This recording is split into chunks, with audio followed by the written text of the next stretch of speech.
The letter arrived on a Tuesday in late October, 3 days before the first frost. She had read it 4 times by the time the train pulled into Harlo Creek, once on the platform in Genoa, where her cousin had handed it to her with both hands like it might break, once on the ship crossing, once in the boarding house in New York, where she had slept on a cot beside 2 other women she would never see again, and once more in the rail car that morning, the paper worn soft at the folds from all that handling.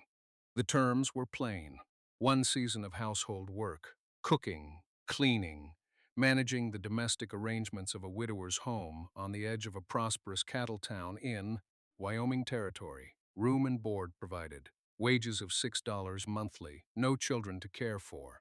The work to begin before winter set in and conclude at the discretion of both parties come spring. She had folded the letter and put it in her coat pocket where she could feel it against her side through the wool. The train came to a stop with a long exhale of steam. Harlow Creek was small, one platform of raw pine, a water tower that listed slightly east, a single main street visible from where she stepped down with her bag. The mountains were closer than she had expected, pale and enormous against the sky. The air had a quality she had no word for yet, dry and cold and very clear, the kind of air that made distant things look nearer than they were. She stood on the platform.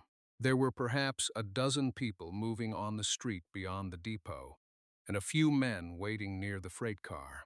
A woman in a gray coat was collecting a parcel. A boy was chasing a dog along the far side of the street. Nobody looked at her for long enough to note that she was new and alone, then away again, which was its own particular kind of looking. She was 23 years old. She had come 4,000 miles to clean a stranger's house for the winter. She set her bag down and waited. The man who came for her was not what she had constructed in her mind from the letter's formal hand. The letter had suggested someone older, institutional, the kind of man who hired through a correspondent agency because he found the transaction easier than the conversation. The man walking toward her along the platform was perhaps 10 years her senior, dark-coated, unhurried in the way of someone who had long ago stopped performing any version of himself for other people's benefit. He stopped a few feet away. He looked at the bag at her feet, then at her face, then briefly at the mountains behind her as if checking the weather. "You came from Genoa," he said. Not a question. "Yes," she said. He picked up her bag without asking whether she would like him to. She followed him off the platform into the cold light of Harlow Creek. The town was 6 blocks and a water tower and a church whose bell had cracked sometime before anyone living there could remember, so that when it rang on Sunday mornings, it rang with a split note, as if agreeing with itself only part way. She saw this all in the first 5 minutes. She was good at reading a place quickly. You learned that when places changed on you. He walked ahead by half a step, not leading, exactly, more like clearing a path through wind. And she measured him in the way she had learned to measure men in circumstances like these, by what he did not do. He did not look back to see if she was keeping up. He did not explain the town to her. He had picked up her bag, and that was the extent of his introduction to himself. The house was on the north end of the main street, where the street stopped being a street and became a road that went somewhere colder. 2 stories. A porch that needed one of its boards replaced. A window on the upper left with the curtain slightly uneven, as though someone had pulled it from the inside and not straightened it after. He opened the door and set her bag inside the entrance. The entrance was clean. Someone had swept it recently. She could tell by the marks at the baseboards, the places a broom leaves its signature in the corners. The kitchen was through a narrow hall, and it was cold in the way of a room that had been warm before and gone unused since. There was a stove. There was a shelf of tinware, all of it level. There was a window over the basin that looked out onto a back lot where a single tree had dropped half its leaves. "The room's at the top of the stairs," he said. "There's wood in the crate by the stove. I light it at 6 in the morning, but if you're cold before that, you light it yourself." She nodded. "Supper's your responsibility starting tomorrow," he said. "Tonight, I'll manage." "All right," she said. He did not tell her what he liked or what he kept in the larder. He went through the kitchen and out the back, and she heard a door close. Not hard, just closed. She stood in the hall for a moment. She picked up her bag and found the stairs. The room at the top had a window facing west. The light at that hour came in low and honest and showed her exactly what was there. A narrow bed, a chest with 2 drawers, a hook on the wall, a tin candle holder on the windowsill. The candle had been burned before. Not far, an inch, maybe less, but enough to show that the room had not always been empty. She put her bag on the chest and did not unpack it yet. She stood at the window and watched the mountains take the last of the afternoon light. She came down at first light. The fire was already going. She could hear it before she reached the bottom stair, the low tick and settle of wood catching, and when she stepped into the kitchen he was already gone. A pot of coffee sat on the back of the stove, still hot, 1 cup on the counter. Not 2. She found the larder herself. There were eggs, a cut of salt pork, a sack of cornmeal, dried beans in a clay jar with no lid, a half-wheel of hard cheese wrapped in cloth. She opened each thing and looked at it the way a woman takes inventory of a place she will have to work with, not the place she would have chosen. Then she built a eel from what was there and did not think past that.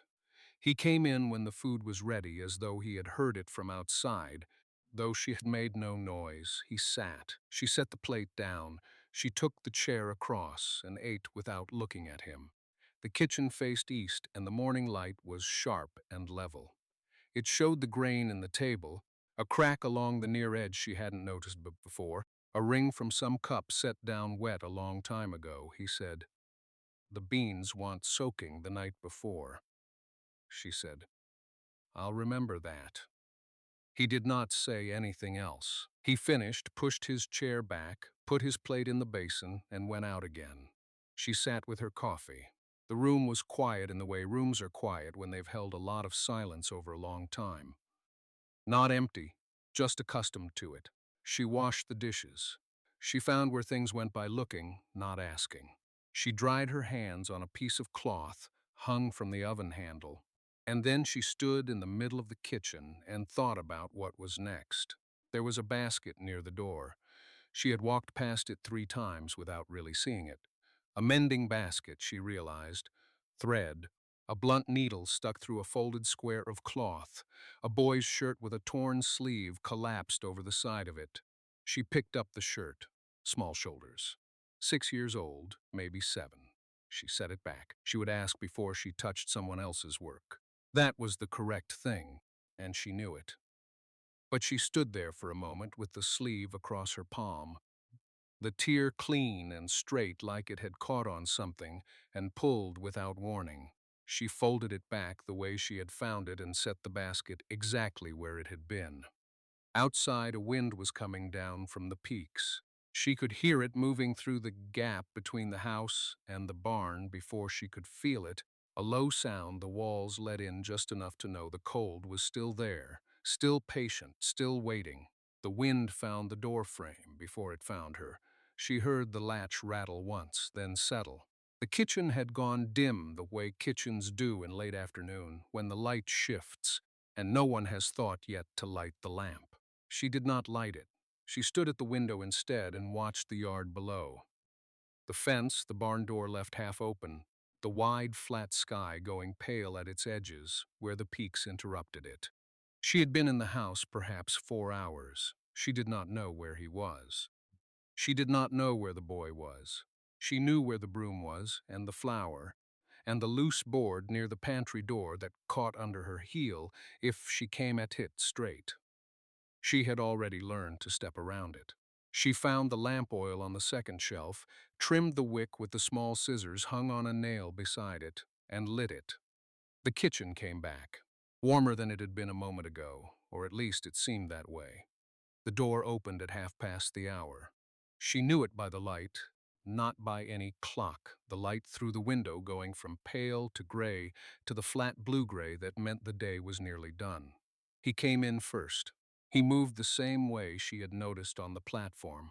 No announcement in it, just the economy of a man who had learned that most entrances did not require preparation. He set his hat on the hook. His coat came next. Looked at the lamp and then at her without saying anything about either. The boy came in behind him, smaller than she had imagined from the shirt, with her hair and his jaw in some arrangement she had not expected. The boy looked at her the way children look at anyone their fathers have arranged. Directly, without the courtesy of pretending otherwise, she held his gaze without flinching. He looked at his father, then back at her, then at the stove, because the stove was interesting and she was not, or perhaps because the stove was safer. The man washed his hands at the basin. He dried them on the cloth she had hung from the oven handle, which was the cloth she had put there herself, and something about seeing him reach for it, as though it had always been there. Settled something she had not known was unsettled. She put supper on the table, bread, and what was left in the pot, a scrape of butter, the salt she had found in a crockery dish with a chip in its rim. Simple. Enough, they ate without much talk. The boy asked once for more bread, and she cut it before his father could answer, which made neither of them say anything, but the boy looked at her again over the slice. Different this time. Still measuring, but not against nothing now. The next morning she was up before the light changed. Not because she had been told to, and not because she was uncertain about her place, but because the kitchen was the first room that had felt like something she understood, and she wanted it to herself for a few minutes before the house woke around her. She built the fire slowly, let it catch without rushing it, found the coffee where she had moved it the evening before, to the shelf that made more sense, the shelf at eye level, rather than the one she'd had to reach past a hanging coat to access. She did not know if he would notice the change or mind it. She had moved it anyway. The coffee was on, and the light was coming in low and gray through the window glass when she heard the boy on the stairs. Not the man, the boy, whose step was lighter and less certain, the kind of step that pauses on a tread to test whether the day is safe yet. She did not turn around. She heard him come into the kitchen and stop. She poured a small cup and set it on the near end of the table, where she had seen him sit the night before. Still she did not turn. She went back to the stove. She heard the chair pull out. She heard him sit. A minute passed, maybe two then. "It's hot," she said. "Yes, careful." Another silence, the fire in the stove, the window getting lighter. "Papa drinks it without sugar," he said. "I don't." She found the sugar tin on the same unreachable shelf and set it on the table in front of him with a small spoon. He looked at the tin, then at the spoon, then at her as she turned back to the stove. She heard him help himself. The man came down 20 minutes later. She heard the difference in the weight of him on the stairs. Deliberate, awake before he reached the bottom step. He came into the kitchen and stopped the way the boy had stopped, but for a different reason. The boy had been checking whether she was still there. The man was reading something. She did not know what. He moved to the table. He looked at the coffee tin on the high shelf, now gone, and then to the shelf at eye level, and then he poured his cup and sat. He looked at the boy. The boy was on his second small cup, slow with it, both hands wrapped around the tin. The man said nothing about the shelf. He said nothing about the cups. He drank his coffee, and after a while he set the cup down and looked out the window at the yard, where the morning was arriving without ceremony, pale and still, a thin frost on the fence rail catching what light there was. She put bread on the table, and they ate. The frost was still on the fence rail when she went out to bring in wood. She had done it before he was awake the first 3 mornings. This time she heard the back door behind her and turned to find him there, no coat, his sleeves already rolled despite the cold, and he took the larger pieces from her arms without asking and carried them in. She followed with the smaller ones. He stacked them by the stove in the same order she had been using, bottom heavy, the thin kindling on the right, and she did not know whether he had watched her do it, or whether he simply stacked wood the same way she did. She noticed the shape of that and let it go. The boy had school. She watched the man check the boy's collar before he went out the gate. A quick two-finger adjustment, not maternal. Efficient, like straightening a loose nail. The boy did not react to it. It was old between them. She washed the cups. The man was gone most of the day. She knew this now. The pattern of the house, the hours, it was hers. She worked through the rooms without rushing. There was mending in the basket the boy had pointed to her first morning, a shirt of the man's with a torn cuff, and she sat with it by the window where the light came in and repaired it properly, not just closing the tear but reinforcing the seam beneath it so it would not split again in the same place. She left it folded on his chair. She did not think about whether he would notice. She thought about the seam. In the afternoon, she found a loose hinge on the larder door. She looked for oil, did not find any, found instead a small tin of lard and used that. The hinge moved quietly after. She put the tin back and made no mention of it to anyone. The boy came home before the man did. He dropped his things and stood at the edge of the kitchen with the expression he wore when he wanted something, but had not yet decided to ask. She waited. He waited longer. Finally, "Do you know any other words? In Italian?" She looked at him. He had been carrying the single word she had given him for 4 days. She could see that. He had been carrying it the way boys carry small, valuable things, in the closed part of a pocket. She said a few words slowly. Simple ones. He repeated them with the full gravity of someone learning a language rather than just a phrase, each syllable careful. She corrected the vowels on one of them. He tried again. He got it right. Neither of them made anything of that. She turned back to supper, and he sat at the table close enough that she could hear him practicing quietly to himself. Barely sound, just his lips moving. The man came in at the late edge of dusk, boots on the step before the door opened. She heard him cross the front room, and then the quiet of him stopping, registering the smell of what was on the stove. He did not comment on it. He came to the threshold of the kitchen and stood there a moment the way a person stands when they are taking stock of something and do not want to be caught doing it. The boy was still at the table, still moving his lips. The man looked at the boy, then at her, then at the boy again. Something in his face shifted, not softness exactly, but the absence of the thing he usually held in front of it. He washed at the basin, dried his hands on the cloth hung at the nail, sat down. She set the meal out and the three of them ate. The boy told his father 2 words, said them carefully, looking up to see if he had them right. She nodded once. The man looked at his son with an expression she did not try to read. He asked what they meant. The boy told him. The man repeated one of them once quietly, not as performance, just as though he wanted to know how it sat in his mouth. After, she cleared. The boy was sent to bed with less resistance than usual. He went still carrying the words like a lamp in both hands. The man remained at the table. She worked at the basin. Neither of them spoke for a while, and it was not an uncomfortable silence. It was the silence of two people who have shared a space long enough that quiet no longer requires explanation. Then he said, without preamble, "The door on the back room doesn't stick anymore." She did not turn from the basin. "No." A pause, she heard him set his cup down. "That hinge has been wrong since before winter." She said nothing. She rinsed the last bowl. He did not push it further. But she was aware of him in the room in a different way than she had been a minute before, the way you become aware of a fire after it shifts and the heat reaches you at a new angle. She dried her hands and turned, and he was looking at the table, not at her, his thumb moving slowly along the rim of his cup. Just that, not reading anything into it. Just a man at a table at the end of a long day. She said goodnight. He said it back, flat and plain, the way he said most things. She went to her room and sat on the edge of the bed in the dark for a moment before lighting the candle.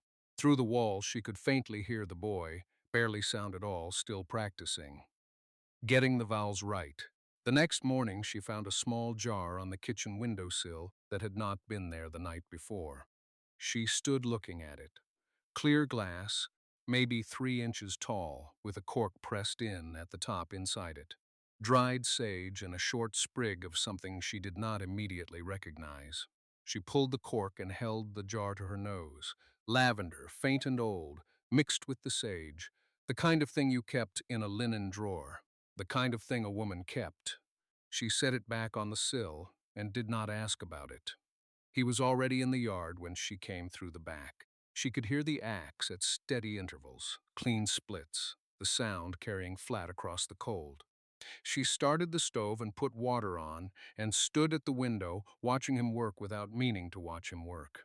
He moved the way he did most things, without waste. One motion into the next. The boy came down still half asleep, hair pushed sideways, and sat at the table and waited for whatever was coming.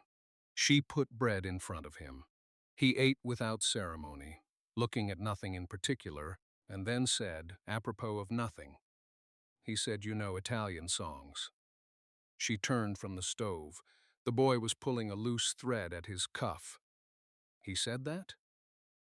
Last night. He didn't look up. He said you might know some if I asked. She was quiet for a moment. She brought her own cup to the table and sat across from him. I know a few. She watched him pick at the thread. Did he tell you to ask, or did you decide to? The boy considered this with the serious deliberation children brought to questions they knew mattered. He said I could if I wanted. She thought about the jar on the windowsill, the sage and lavender, the hinge that no longer stuck. After supper, she said, if you still want then. He nodded and went back to his bread. She did not teach him that evening. What happened instead was smaller. She said a single phrase while they were clearing the table, the old word for good night, that her mother had used, and the boy repeated it once, badly, and she corrected the vowel, and he said it again. And the man came in from the back porch and stood in the doorway and said nothing, just listened, his hand flat against the frame. She did not look at him directly, but she did not stop. The phrase passed between her and the boy 3 more times, softer each time. The boy getting it closer, the room going very still around the small sound of it. And when she finally looked up, he had moved back out to the porch, and through the window she could see the shape of him standing in the dark. Still, listening. That night she lay awake longer than usual. The wind had come up from the south, warm and dry, carrying the smell of something she could not name. Grass, maybe, or the particular dust of the open country beyond the edge of town. She had left the window open a crack. She listened to it move through the curtain. She was thinking about the boy's mouth, the shape it made when he got the vowel right, the small, proud lift of his chin when she nodded. She was thinking about the man in the doorway. She had not looked at him directly, but she had seen him. The way he had stood, not leaning, not filling the frame with any performance of ease, just still, his hand flat on the wood, his weight evenly carried, as though he had stopped moving and found no reason to start again until the thing in the room finished being what it was. She turned on to her side. She had been careful. She knew she had been careful.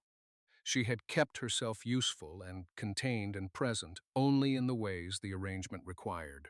She cooked, she mended, she kept the boy's shirts clean and his reading moving forward by small measured increments. She did not let herself look at things too long. The sage on the windowsill had put out a second stem. She had noticed that 3 mornings ago and had not said anything about it. She noticed everything and said almost none of it. That was the discipline she had learned before she came here, and before the town that came before this one, and before the boat, and before all of it. Keep what is yours inside the perimeter of yourself. Do not let it become a burden someone else has to carry. But the phrase she had said tonight had not been contained.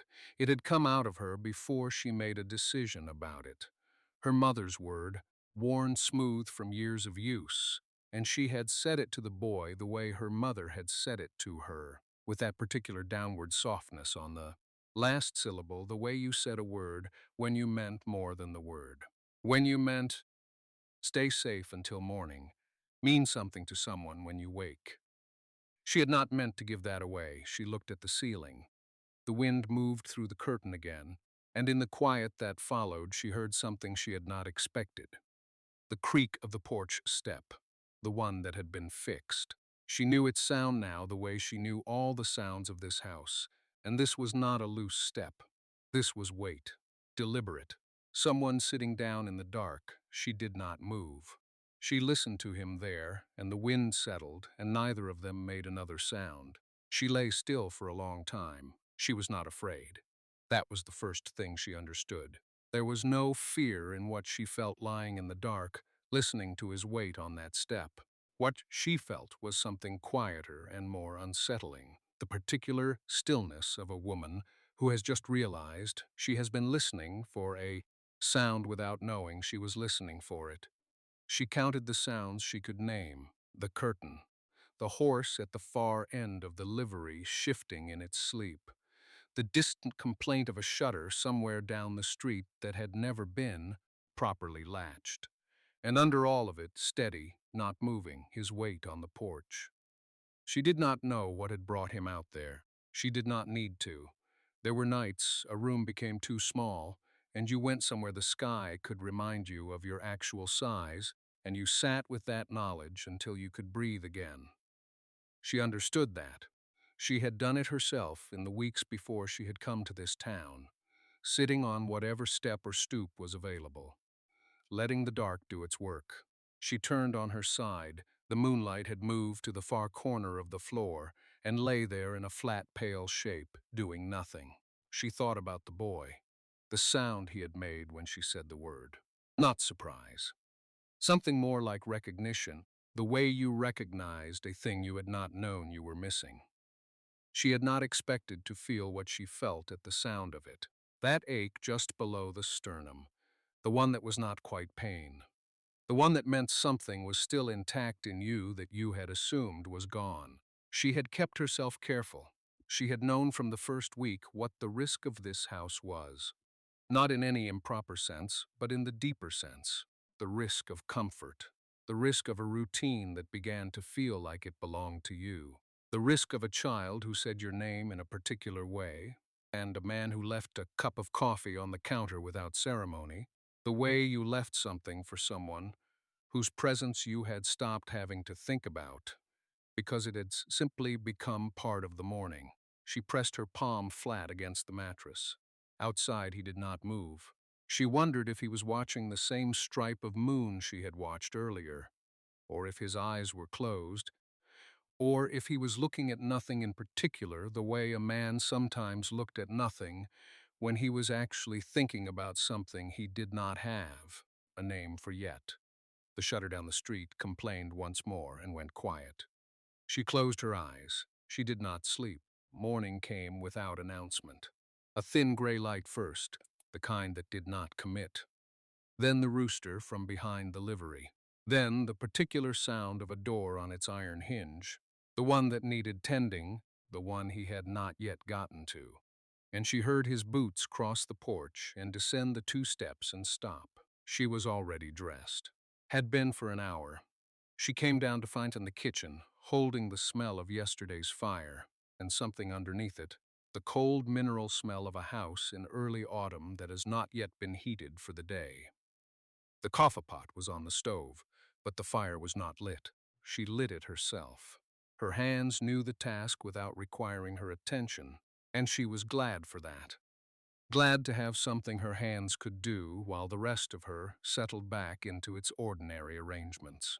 The cup he'd left the night before was still on the counter. She moved it to the basin without examining what she felt about that. He came back inside when the coffee was ready. He stood in the doorway long enough to take in the room, then came to the table and sat. She set the cup down in front of him. He wrapped both hands around it and looked at the window, where the light was just beginning to make the glass distinct from the wall around it. She sat across from him with her own cup. Neither of them spoke. This was not uncomfortable. That was the thing she noticed, that the quiet between them had not changed its character.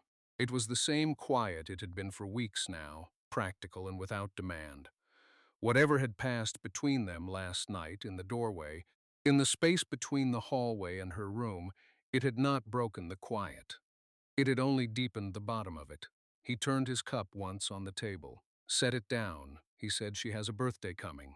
She looked at him. His daughter, he meant. 3 weeks out, he said. She likes lemon cake when it can be managed. She held her cup with both hands. She thought about the lemon cake, about whether lemons could be had at the general store this time of year, about the particular temperature of the oven that would be required. She said, I can manage it. He nodded, looked back at the window. The light was coming properly now. The street outside was beginning to show itself. The dust, the uneven boards of the walk across the way, the flag above the assay office lifting in a small cold wind. She finished her coffee. He finished his. The morning moved forward the way mornings did, and she moved with it, and she did not ask herself what the lemon cake meant because she already knew. 3 weeks passed the way late autumn passes, not slowly, not fast, but with a kind of gathering weight, each day pressing the one before it a little deeper into the ground. She found lemons at the general store on a Thursday, 2 of them, waxy and pale, tucked in a crate behind the dried beans. She set them on the kitchen windowsill, and they sat there for 4 days, the most vivid thing in the room. The birthday fell on a Sunday. She was up before the light.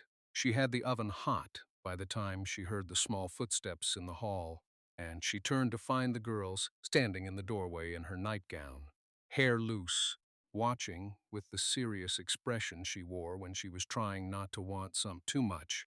She said, Go put your socks on. It's cold. The girl went. She came back with her socks and stayed in the doorway anyway. And after a moment she came the rest of the way in and sat at the table, and neither of them spoke, and the oven did its work.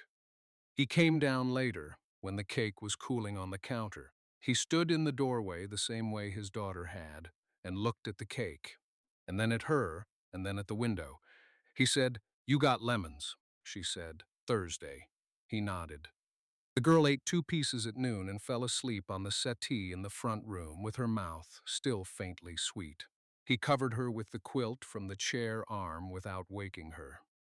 He stood there a moment looking at her. Then he came back to the kitchen where she was washing the pan, and he picked up the cloth without being asked. And when she handed him the pan, he dried it and set it on the shelf in the place she had been putting it for months now. They worked like that until the kitchen was clean. She was hanging the cloth on the rail when he said her name for the first time, not the formal address, the name her mother had called her. She did not know how he knew it. Someone must have told him at some point, in the way this town shared what it knew, and she stilled with her hand on the cloth. She turned.